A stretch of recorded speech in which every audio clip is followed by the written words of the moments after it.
Psalm chapter 78, verses 17 to 72. But they continued to sin against him, rebelling in the wilderness against the Most High. They willfully put God to the test by demanding the food they craved.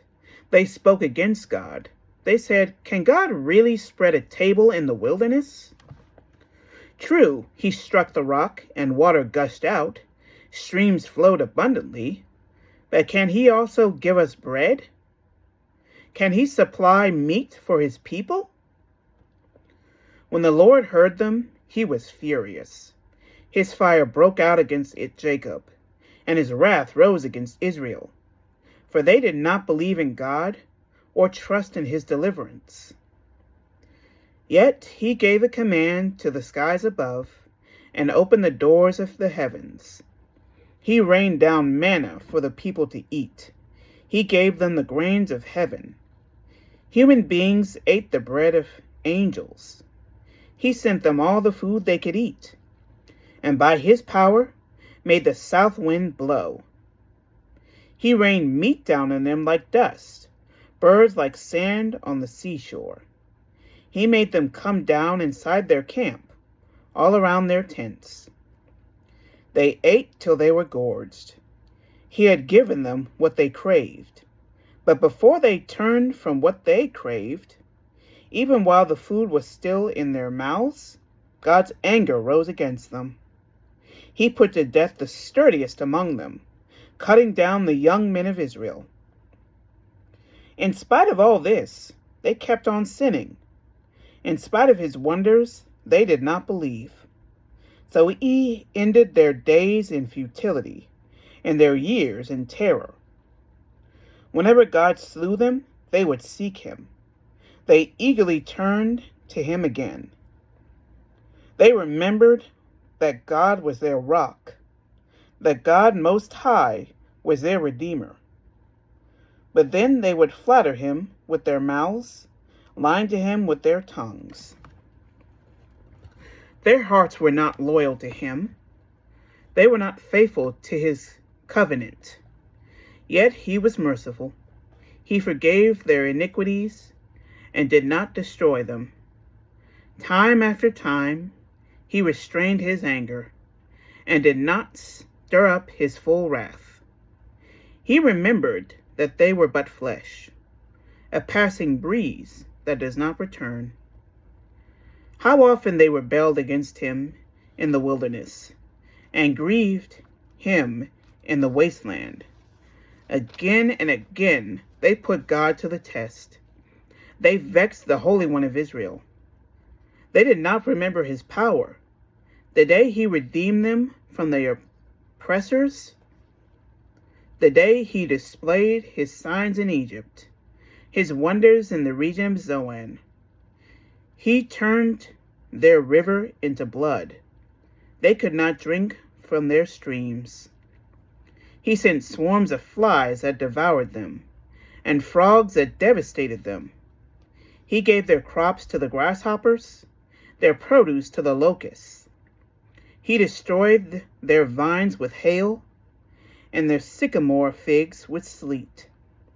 He gave over their cattle to the hail, their livestock to bolts of lightning. He unleashed against them his hot anger, his wrath, indignation, and hostility, a band of destroying angels. He prepared a path for his anger. He did not spare them from death, but gave them over to the plague.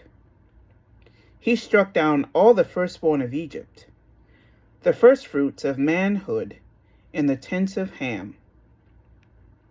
But he brought his people out like a flock. He led them like sheep through the wilderness. He guided them safely, so they were unafraid. But the sea engulfed their enemies, and so he brought them to the border of his holy land, to the hill country his right hand had taken. He drove out nations before them, and allotted them their lands to them as an inheritance.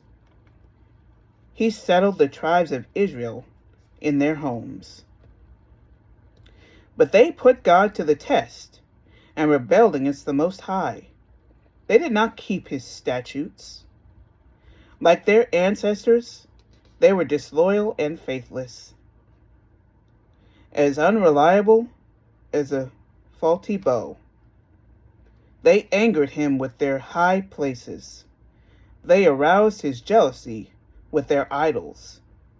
When God heard them, he was furious. He rejected Israel completely. He abandoned the tabernacle of Shiloh, the tent he had set up amongst humans. He set the ark of his might into captivity, his splendor into the hands of the enemy. He gave his people over to the sword. He was furious with his inheritance. Fire consumed their young men, and their young women had no wedding songs. His priests were put to the sword, and their widows could not weep. Then the Lord awoke as from sleep, as a warrior wakes from his stupor of wine. He beat back his enemies. He put them to everlasting shame. Then he rejected the tents of Joseph. He did not choose the tribe of Ephraim, but he chose the tribe of Judah, Mount Zion, which he loved. He built his sanctuary like the heights, like the earth he had established forever. He chose David his servant and took him from the sheep pens. From tending the sheep, he brought him to the shepherd of his people Jacob, of Israel his inheritance. And David shepherded them with integrity of heart, with skillful hands he led them. Thank you, Lord, for your word. And thank you, everyone, for joining me as I read his word. Don't forget to like, comment, share, and subscribe. And you all go out and have a blessed day.